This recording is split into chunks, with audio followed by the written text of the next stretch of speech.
Je voudrais dire ceci. Il y a... Bon, j'ai noté beaucoup de choses, donc je ne reviens pas sur ce qui était programmé, que j'allais, moi, de quoi je voulais parler, tout ce qu'a dit Maître Pantou et Maître Zamba, en disant que nous sommes un laboratoire pour les procès de demain. Ils ont raison. Je voulais dire que, au départ, le premier problème que je voulais régler, quand même, qu'on soit d'accord, c'est sur la conférence nationale. J'entends beaucoup dire que la conférence n'avait pas fait son boulot, mais ce n'est pas juste, puisque les lavements de mains étaient concomitamment soutenus par les actes, lesquels actes demandaient l'ouverture de procédures judiciaires pour les crimes humains, pour les procès. On demandait que les procès soient revus, les mauvais procès du passé. On a condamné, on a jugé Sassou responsable de la mort, le chef du ministre de la Défense responsable de la mort de Marine Ngouabi pratiquement. Mais la conférence a fait deux choses. Il y a eu lavement de main, et puis il y avait les actes qui engageaient des procédures judiciaires, qui demandaient au gouvernement de transition d'engager des procédures judiciaires sur ces problèmes des crimes humains, les crimes économiques, la récupération. Je dis, ça c'est la conférence nationale, parce qu'on a tendance à confondre la conférence nationale et l'après-conférence nationale. Mais la conférence nationale en elle-même a fait ce qui était de son pouvoir. Mais il ne faut jamais l'oublier que la conférence nationale est un compromis.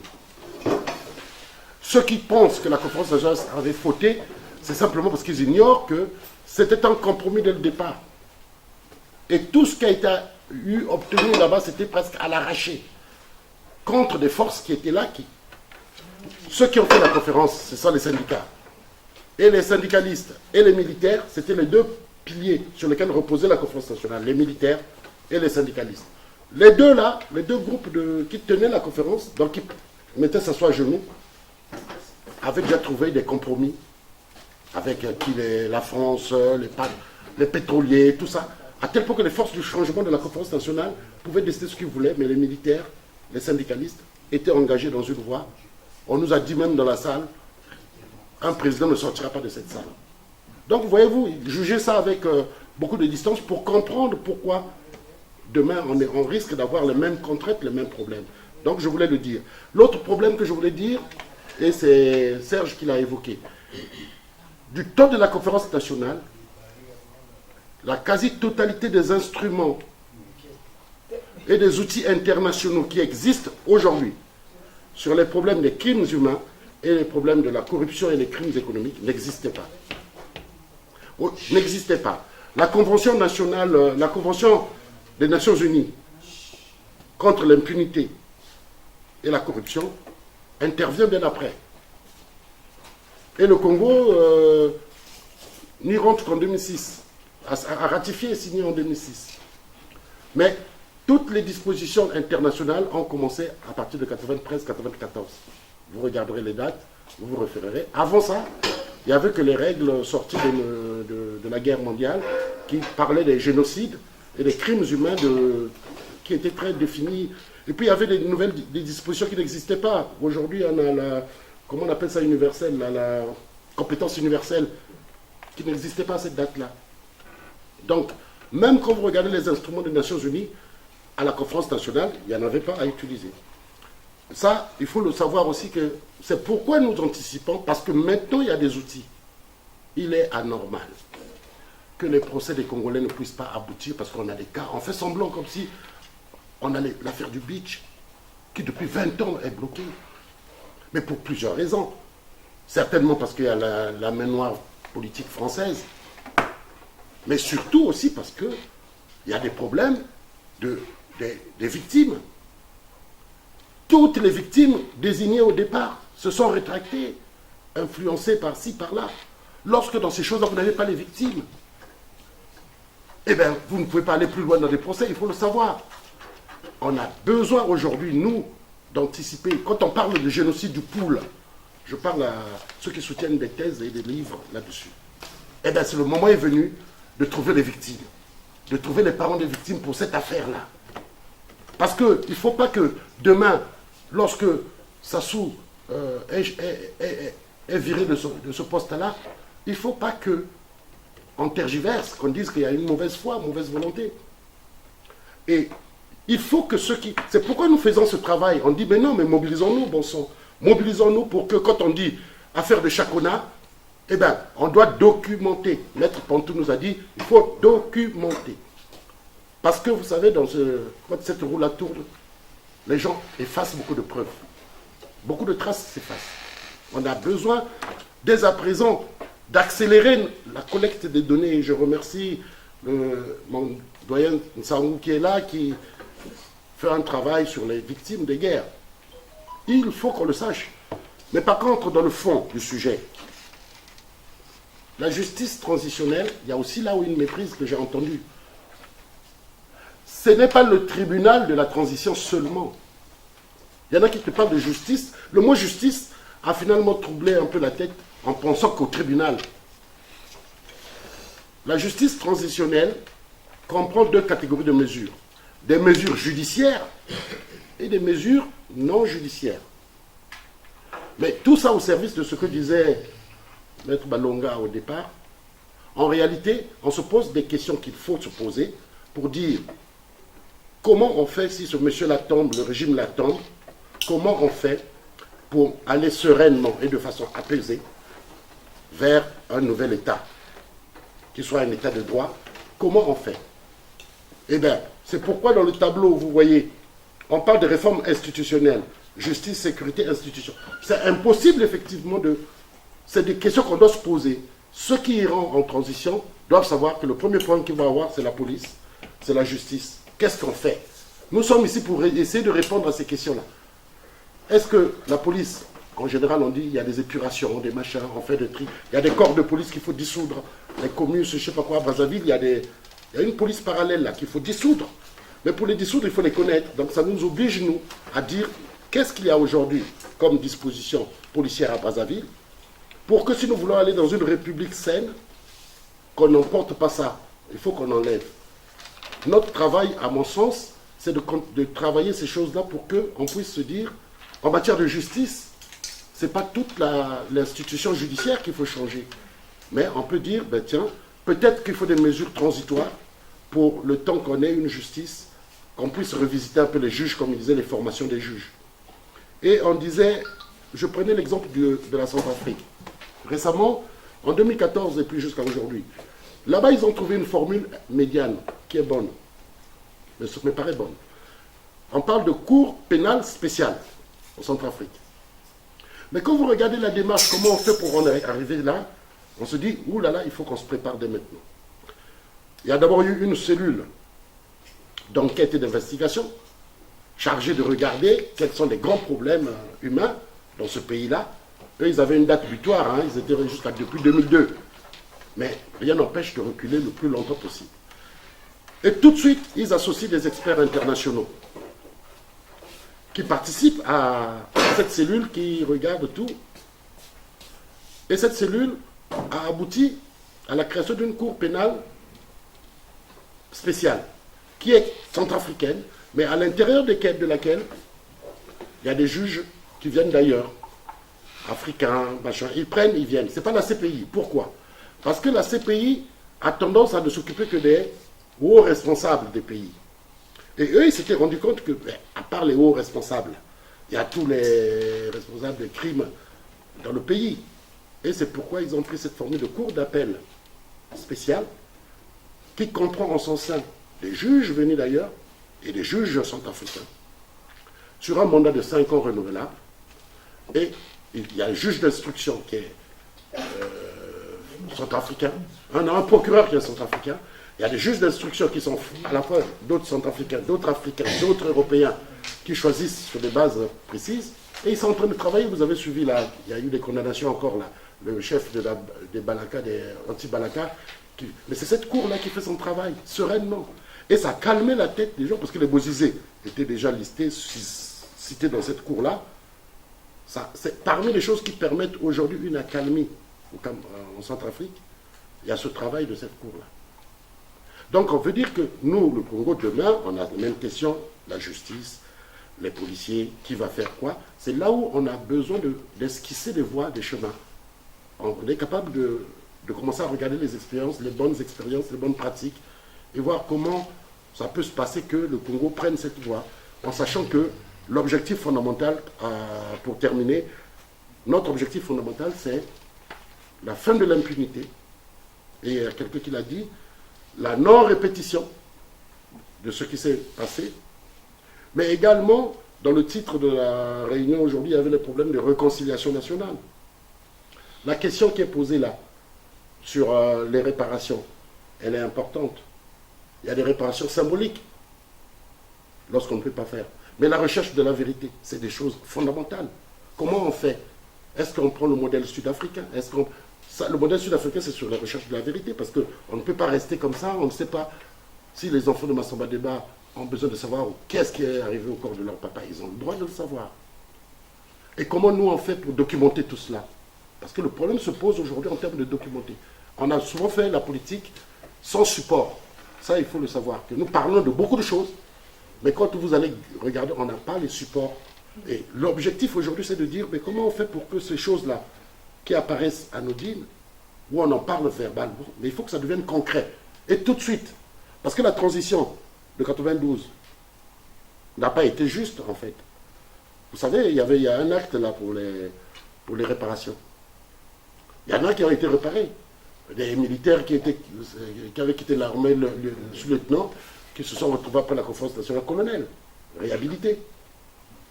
Il y en a qui ont même été dédommagés financièrement.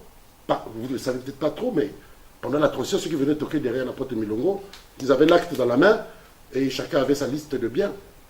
Mais vous avez ici demain à gérer des problèmes sérieux. Et c'est concret.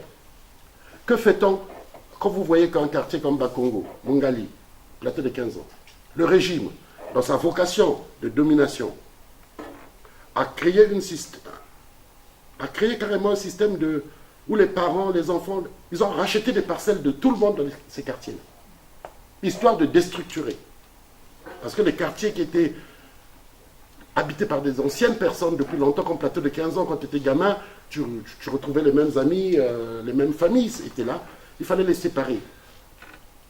Une grande opération d'achat des maisons, des parcelles, à Pointe-Noire. Et j'ai vu mon doyen Eiffel Loubello, qui m'excuse que je le cite, lorsqu'il me dit, mais à Pointe-Pointe où j'ai grandi, où je suis né, il y a un connard là qui a acheté, et il n'est pas d'accord. Il considère que c'est injuste, parce qu'on a déstructuré des quartiers. Il faut répondre à ces questions-là. Mais on peut trouver des solutions. Nous, l'ambition, c'est simplement qu'on ait des choses qui font espérer ceux qui nous écoutent et qui voient que, il y a des solutions pour réparer ces choses-là. On peut avoir des solutions encore pour réparer ces choses-là. Il en va de même pour récupérer les deniers publics. Tout l'argent du Congo à l'étranger. Aujourd'hui, les instruments existent. Mais dans tout cela, il faut le dire, c'est l'État qui est en place qui commence ça. C'est-à-dire que l'opposition ne peut pas, nous ne pouvons pas déclencher ces mécanismes-là. C'est pourquoi l'idée qu'on ne peut faire cette justice transitionnelle que si le pouvoir tombe. Si le pouvoir ne tombe pas, c'est impossible. Sassou ne se fera pas à Harakiri. Donc on est obligé, en disant cela, on se retourne tous devant la même question, on dit, mais quand on a dit tout ça, qu'est-ce qu'on fait? Battons-nous pour qu'ils partent. Si on a compris qu'est-ce qu'on peut faire après, on peut se mobiliser aujourd'hui pour qu'ils partent. Donc j'en finis là, je m'arrête là, pour dire que c'est un appel. La réconciliation nationale en dépend. La chute du régime aussi en dépend. Il faut que ceux qui tiennent les rênes du régime commencent à douter. Qu'ils sachent qu'on sait utiliser les instruments internationaux. Que tôt ou tard, si ce n'est eux, c'est leur ayant droit qui vont payer. Et qu'il est bon aujourd'hui qu'ils s'avisent, qu'il est temps aussi qu'ils puissent s'arrêter et dire peut-être que ceux qui ont le moins de fautes possible peuvent se dire qu'ils n'ont pas ils ne sont pas condamnés à rester esclaves d'une situation qui les emprisonne encore plus. En tout cas, nous aurons à approfondir cela à la prochaine réunion, probablement, sur cette mesure nécessaire. Donc, je m'arrête là. Bien, merci de m'accorder la parole. Alors, vaste sujet, indispensable pour le redémarrage de notre pays demain. Je vais comme ça brasser des moments dans mon intervention. C'est d'abord dire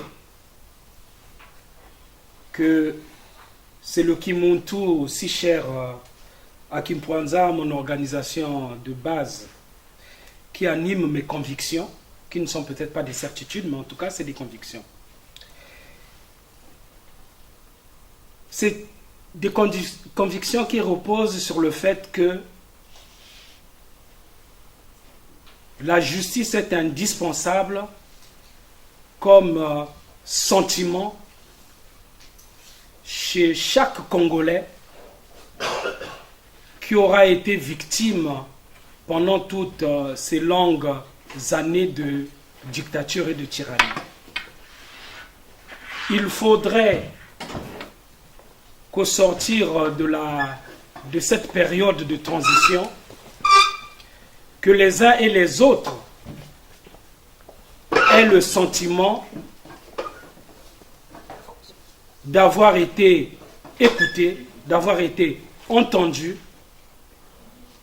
et que l'État, en tant que structure suprême de la nation, a répondu à leurs attentes. Alors je voudrais dire que la justice que nous évoquons ici a deux visages selon ce qui peut amener le retour, la relance du processus démocratique au Congo.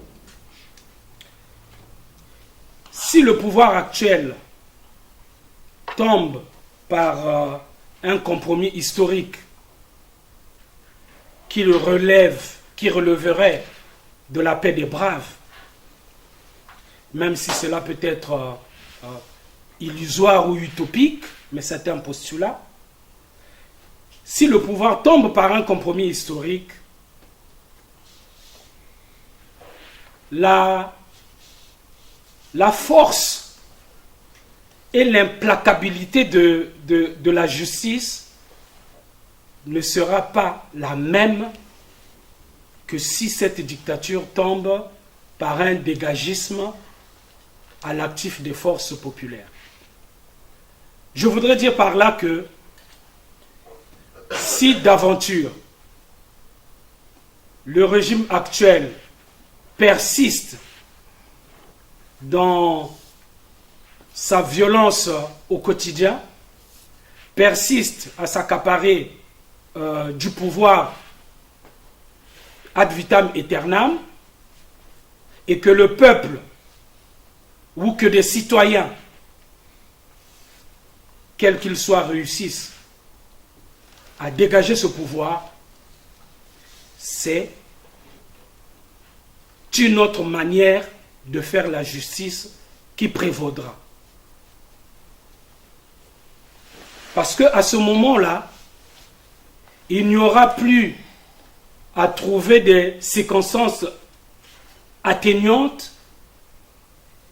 Il ne sera plus question de mettre le souci d'apaisement ou de réconciliation avec les tenants de la dictature au premier chef.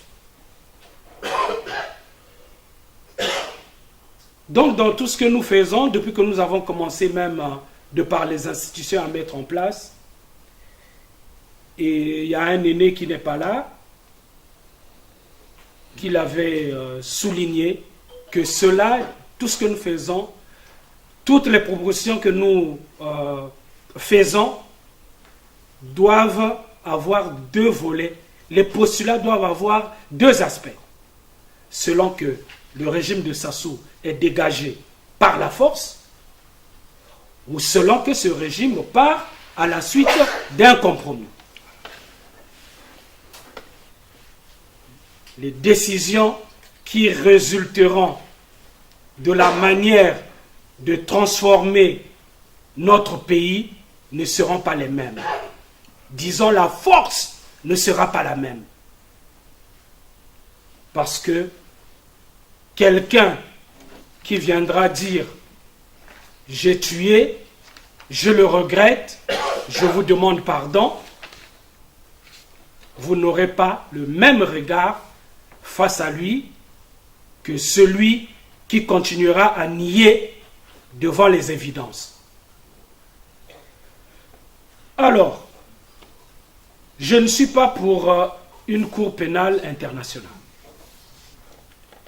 Et Alexis l'a dit, et c'est bien que la Centrafrique innove sur ce plan. Tous les tenants du régime ONI actuel devront répondre de leurs crimes devant une cour pénale nationale. Même s'il faudra appeler des magistrats extérieurs à notre pays, mais ils devront être jugés dans notre pays selon nos canons.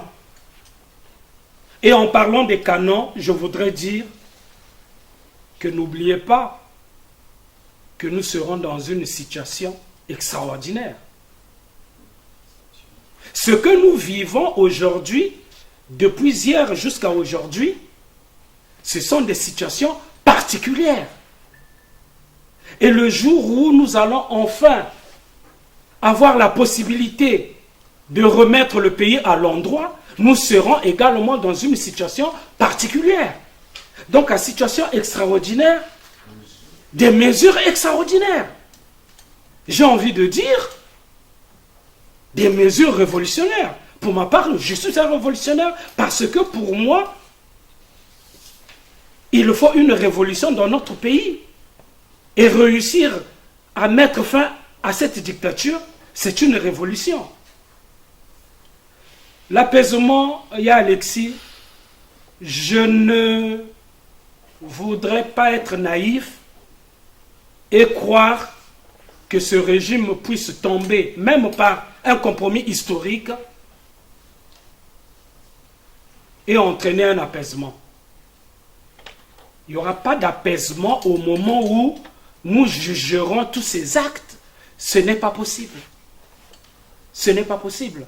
Il y aura des mécanismes peut-être pour calmer les ardeurs des uns et des autres, des justiciables comme de ceux qui rendront la justice. Mais même au niveau des gens qui seront jugés, il n'y aura pas d'apaisement. Ce n'est pas seulement les gens qui seront jugés. Derrière eux, il y a des familles. N'oubliez jamais que le Congo aujourd'hui est dans une situation où il y a un peu ce qu'on appelle en France les 100 familles ou les 1000 familles. Au Congo, il y a des X familles qui gèrent le pays. Donc, ces X familles ont des figures de proue qui ramènent l'argent et la richesse et distribuent tout cela dans un courroie de transmission à beaucoup de personnes derrière eux.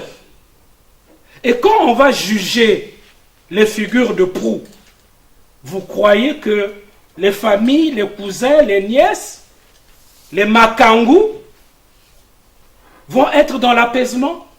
Non. Non.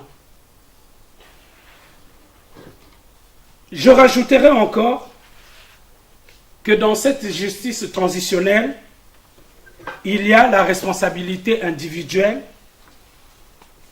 la responsabilité en tant que personne morale et la responsabilité de l'État. La responsabilité individuelle, c'est les individus qui ont été identifiés comme étant auteurs de crimes. Et il y a la responsabilité morale des entités telles que les partis politiques. Quelqu'un a dit qu'il n'y aura pas de procès de masse.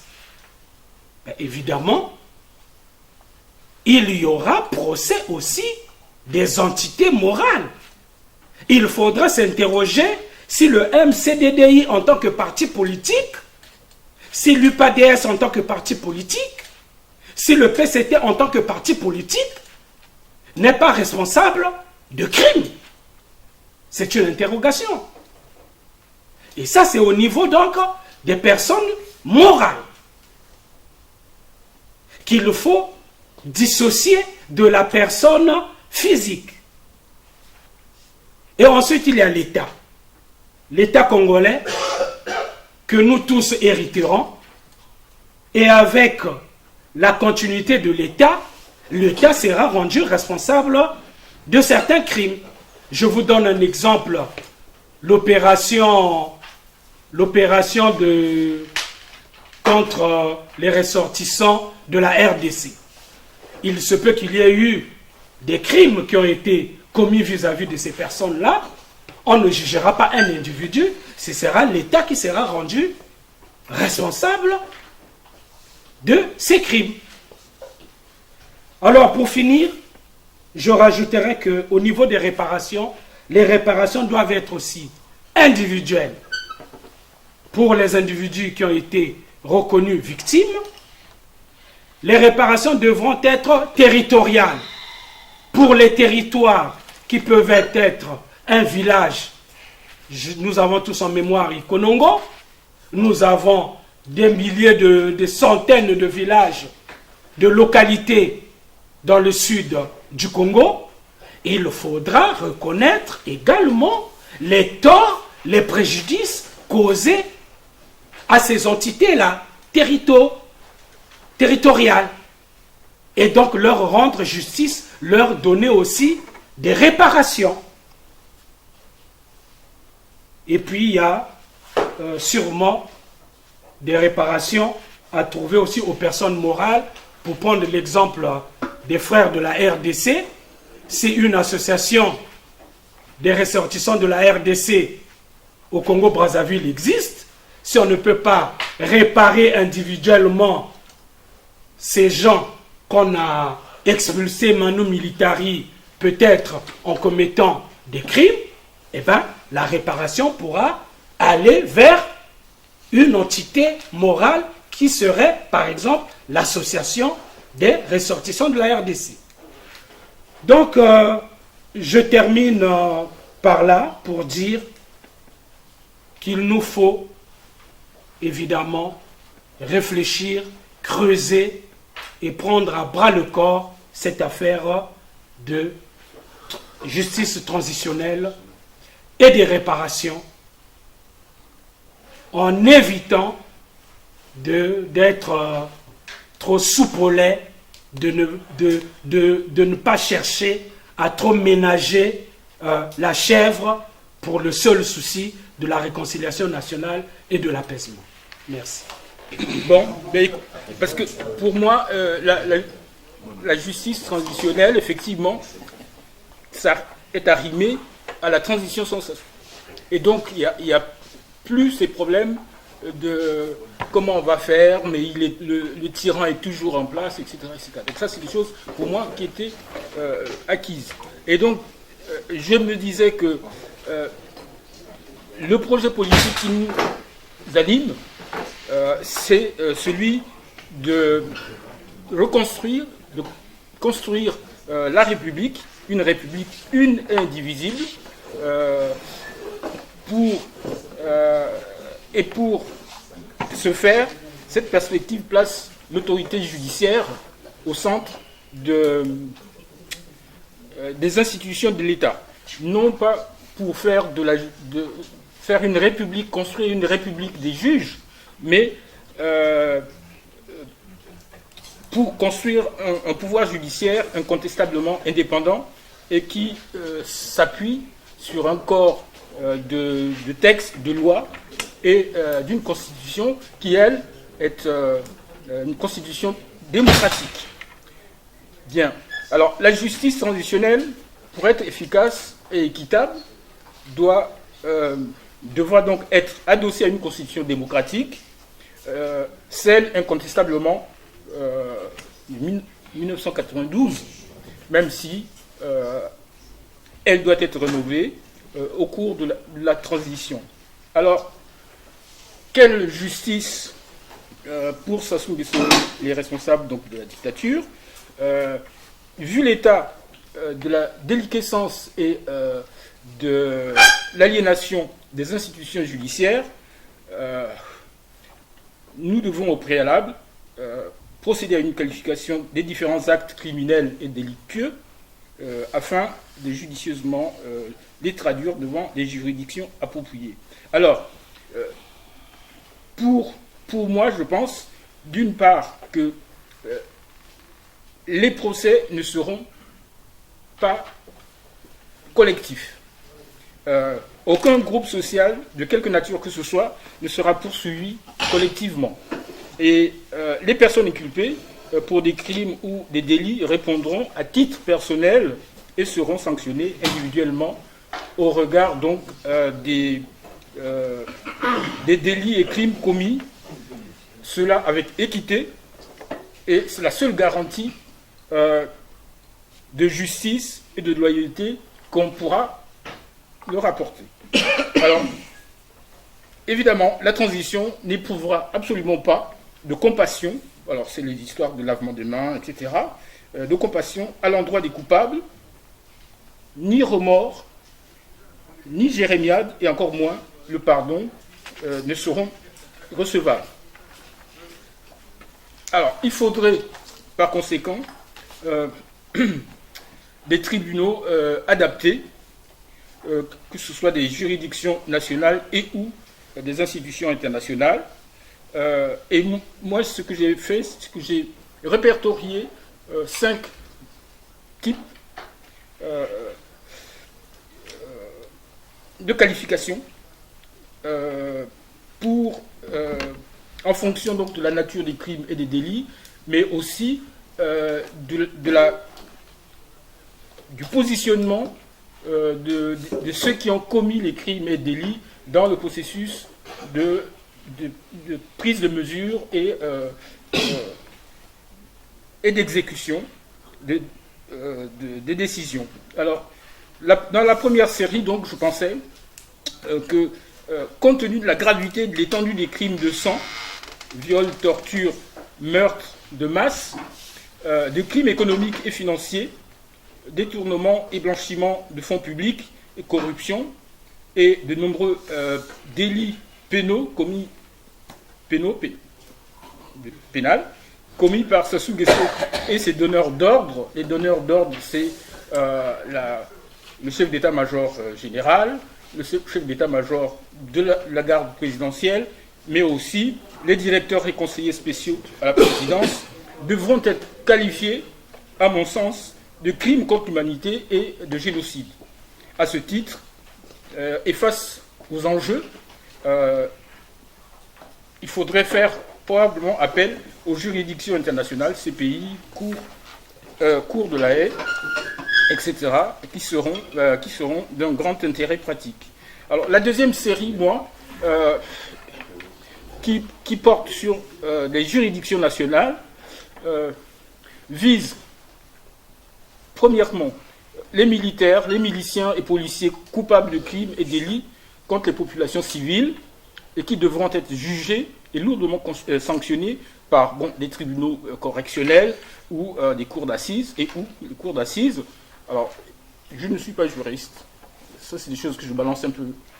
Mais c'est l'idée que je mets en avant et les techniciens auront à mettre tout ça en musique, si possible. Mais c'est l'idée que j'ai.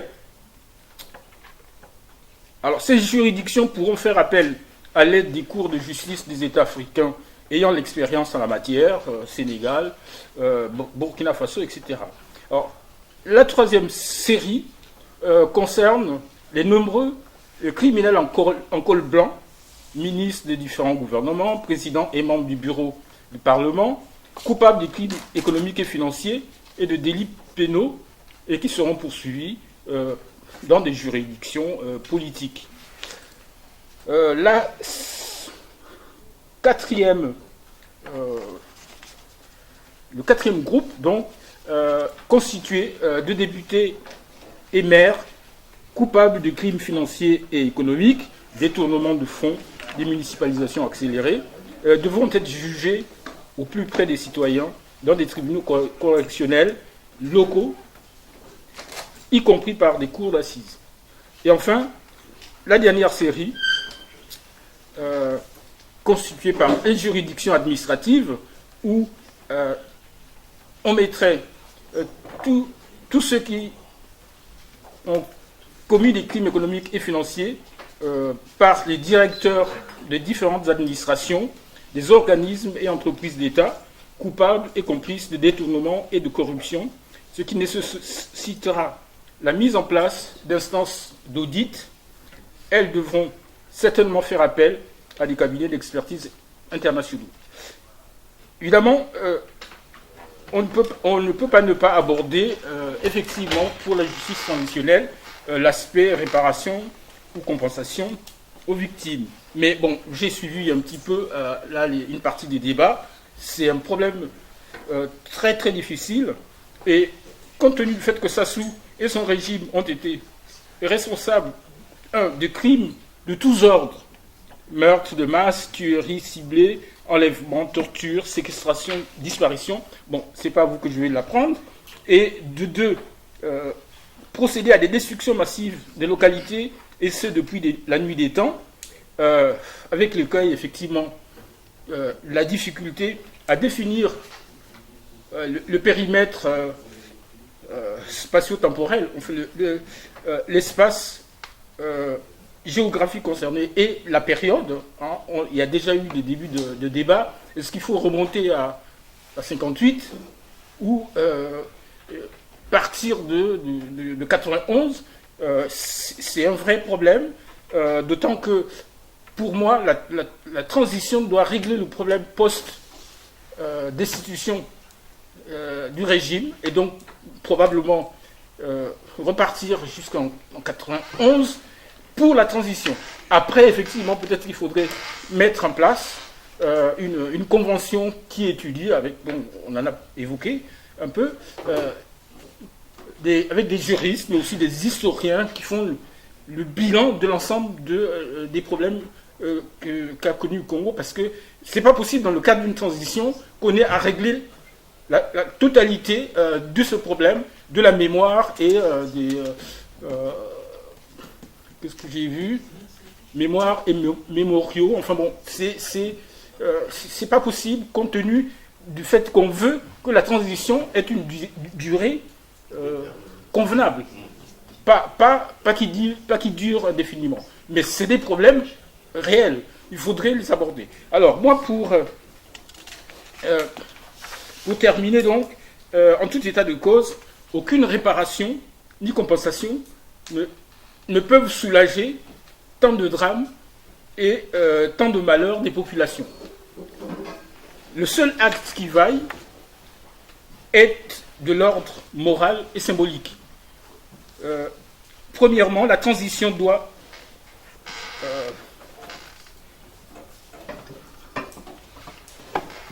solennellement, au nom de la nation, jurer et s'engager à juger et fermement condamner tous les coupables de ces infractions sur tous les territoires et de tout temps. Le deuxième point, c'est que la transition doit jurer, s'engager à développer un plan de restructuration et de réhabilitation de toutes les localités détruites par la bande des barbares, que ce soit les villages, les écoles, les dispensaires, les routes, etc. Donc, ce serait déjà un premier acte d'apaisement qui garantisse le vivre ensemble dans l'avenir. Voilà, je ne serai pas plus long, mais c'est vrai que j'étais, moi, beaucoup plus focalisé sur des mesures concrètes, pratiques, qui n'excluent pas les problèmes effectivement, de construction d'une police ou de juges, enfin, tous ces problèmes-là doivent être abordés, mais ça, c'est les aspects techniques. 95, portant érection d'un monument aux morts victimes de l'intolérance politique. Acte 212, recommandant au gouvernement de transition d'ériger un monument aux morts victimes de l'intolérance et la barbarie du monopartisme. Acte 214, portant création d'une commission d'urgence de poursuivre l'enquête sur les actes d'assassinat politique non encore élucidés. Acte 215, portant recommandation au gouvernement de transition de procéder à la révision historique de tous les procès politiques.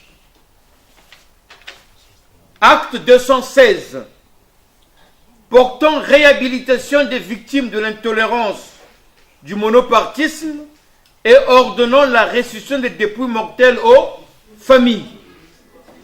Acte 217, portant indemnisation des victimes et ayant droit. Une chose que nous voulons notifier, que dans tous les actes dont la commission, on a transmis les copies à la commission, il a été notifié l'article 2 que tous ces actes, voici la phrase, le présent acte exécutoire immédiatement et d'urgence sera publié au journal officiel de la République. L'application, que dalle. J'en reviendrai à Maître Nsangou, à tous les juristes qui ont parlé. On ne peut pas rentrer, on ne peut pas aller sur les pas d'un hors-la-loi. C'est à la résistance. C'est pour ça que j'ai dit au départ qu'un gagnant est un rêveur qui n'abandonne jamais. Il nous est pratiquement impossible de cautionner qu'à l'assassinat du président Marien Ngouabi, que les textes de loi qui concernaient la constitution de l'époque, cette constitution datait de 1973, qui disait à son article, je crois, en son article, en son article 38, non 43, qu'en cas de vacance du pouvoir constaté par un plénium des membres du comité central et du PCT à l'époque, parce que c'est le parti qui dirigeait l'État, et de membres de l'Assemblée populaire nationale, que les pouvoirs du président de la République, excepté quelques pouvoirs, devaient être révolus au président de l'Assemblée nationale populaire. Et que dans les 3 mois qui suivaient cette constatation, on devait procéder à une élection où un congrès du parti devrait élire un nouveau président de la République. Qui a été cette autorité qui s'est permis de venir devant le peuple congolais annoncer la constatation de la vacance du pouvoir? Je vous laisse définir. Cette même personne, je sais que beaucoup, chacun définit les actes de la conférence nationale en tant que tels, mais j'ai posé la question. Et nous venons de dire ceci. je vais finir par là. Quand on nous dit la Constitution du 15 mars 1992, je crois que le papier, l'attestation que j'ai donné moi, je crois que il va falloir que le peuple puisse être instruit.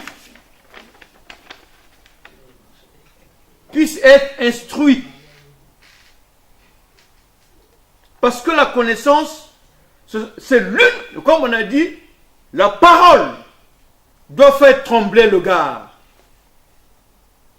Il n'est qu'une mouche. Il n'est qu'une mouche.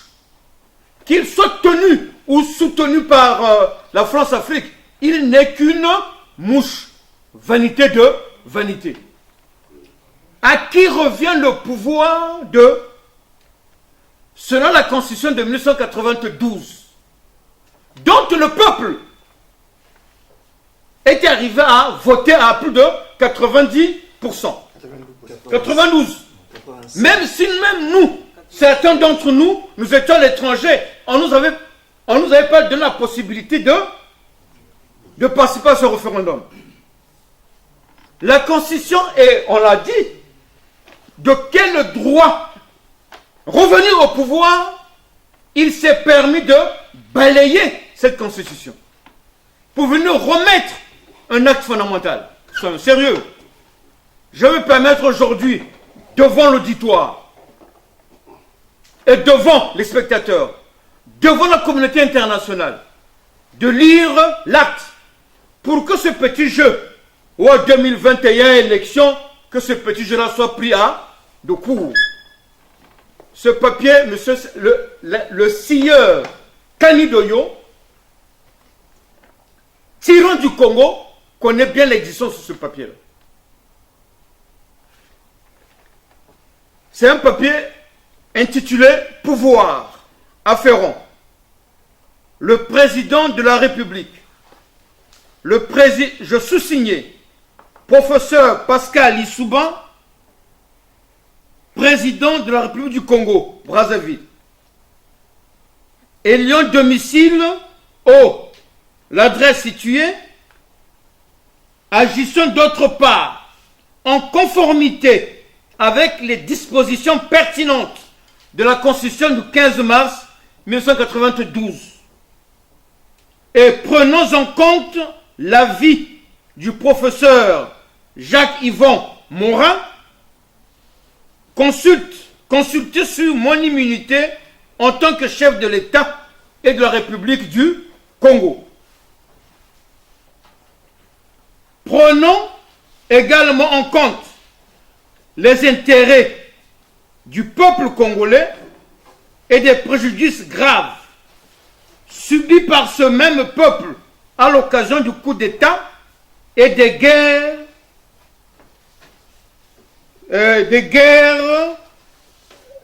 organisées par le général Denis Sassou Nguesso, soutenues par les troupes étrangères, mercenaires et autres complices. À cet effet, donne expressément caution personnelle à M. Jean-Bruce Maboussou, chargé de mission, chargé de ma sécurité en mon assistant et conseiller personnel, de me représenter pour toute procédure et de la restauration en priorité de la démocratie confisquée à l'occasion du coup d'État et des guerres enclenchées par le pouvoir de Brazzaville, soutenu par les troupes étrangères, mercenaires et autres complices. D'entreprendre toute action politique, économique, sociale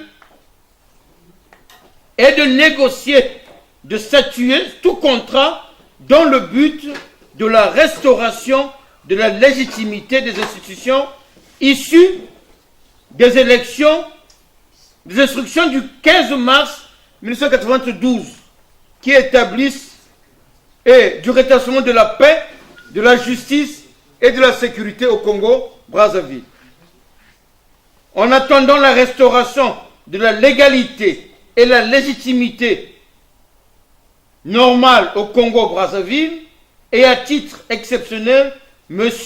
Jean-Bruce Maboussou prendra toute décision engageant et générant tout ce qui va vers la restauration, la paix, la démocratie dans notre pays, même si cela n'est pas clairement indiqué dans ce document. Fait à Londres le 15 avril 2003. Pas trop de commentaires sur ce texte, c'est pour lancer un appel. Ce document, c'est en 2015 que nous avons lancé le concept de devoir de mémoire, et à l'époque, j'avais la casquette de communicant. Et dans cette casquette, nous avons beaucoup de démarches qui ont été faites. Quand les gens ont soulevé la question du lobbying auprès des partenaires étrangers, voici. Donc, quand nous venons ici pour appuyer la démarche, parce qu'il y a plusieurs pistes qui se semblent se faire voir, mais en politique, il faut savoir créer le rapport de force. Je vous remercie.